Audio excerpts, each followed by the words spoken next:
Hello everyone, welcome to another session. Today we are going to do some coding exercises using for loops. We are going to write a program that prints even numbers from 1 to 10. To do that, we start right away with the for loop. So we start right away with the for loop and we open the parentheses.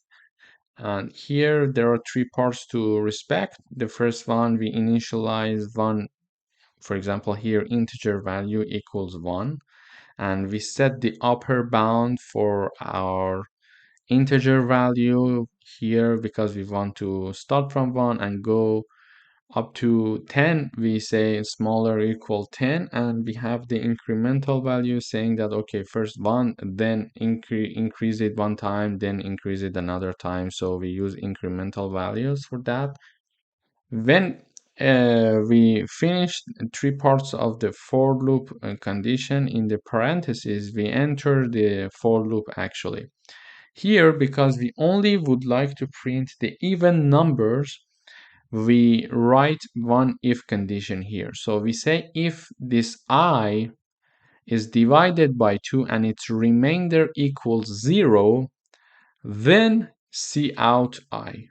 Otherwise, we don't want it. So else we don't write it because we don't want to print anything in the loop because it is going to be printed for those that don't have the remainder equal to 0. So let's print this one and see how it works. Yeah. So it starts from 1. 1 comes here and 1 is divided by 2. Its remainder equals 0. No, so it does not do anything. And then it goes and comes back with 2.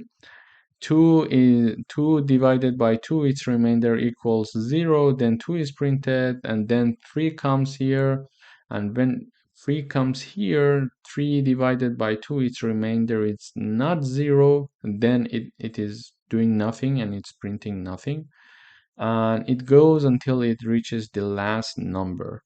So iteratively it goes up. And here we could, like, for example, we could write something like else, and then here cout I, like this part here. So here, if I do this, it is going to print 1 3 5, because 1 3 5 7 9, basically all the odd numbers, because odd numbers are not going to pass this loop. They're not going to pass this condition, the first condition. They're going to be in the second condition. So let's compile this one, see how it works.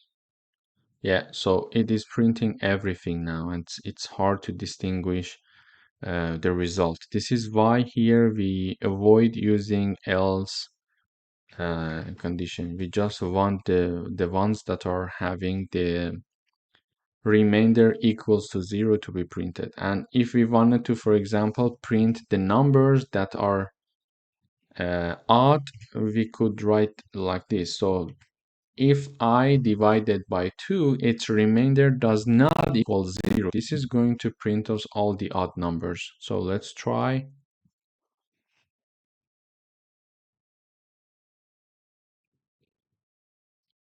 So it's compiling. Okay, great. So here, for example, I is divided by 2, its remainder does not equal 0, then it is printed. Then for second, for number 2, I gets the value equals 2. It enters, 2 is divided by 2, its remainder equals 0 actually, and it does not enter this loop now. And then it prints nothing. Then I is incremented one more time. Now its value is 3. 3 divided by 2, its remainder does not equal 0. Then it enters the if condition and it prints the value. So this is how it works, and generally we can play with it like if we want to print all the odd numbers between 1 and 100. So it's easy to do it, but manually doing that, it takes a lot of time. So here we see that, yeah, it is printing almost, not almost, but all the odd numbers that are between 1 and 100. So this is one example, very small example, very easy example of how important the for loops are.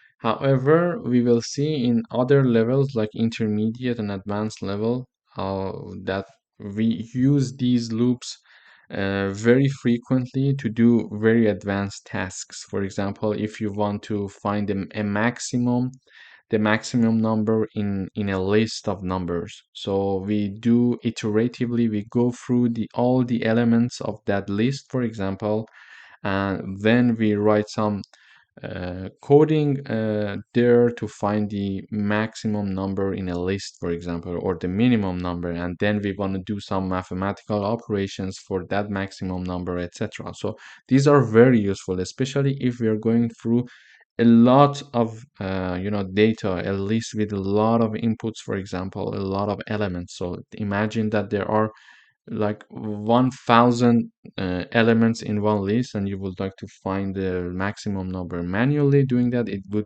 be very hard, and it takes a lot of time, it increases the error, etc. But doing programming, this is why we are programming. In fact, it can give us the result very fast.